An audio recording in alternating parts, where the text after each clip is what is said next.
Bugün biz hemmele yaqtırıp yeydigan tayyorlash usuli oddiy bir qatim ko'rsangiz o'rganib oldigan tudusho neuroni birlikda o'rganib chiqaylik. Qani, ketdik.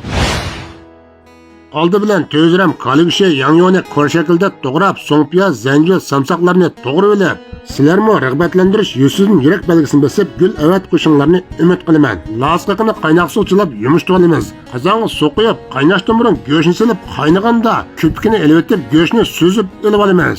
Qozonga azroq yog' quyib, navatdan azroq silib, aralashtirib, qizil ko'pik chiqqandan keyin tayyor qilib olgan go'shtni solib, aralashtirib, qo'rib, go'sht qizaganda xo'rishlarda xojo, bajo, beji, gupshi, xuyshan, lazqiqi, muvofiq miqdorda tuz, aqmish, vijingni yoqtirmasangiz, sanmasangizmi bo'laverdi.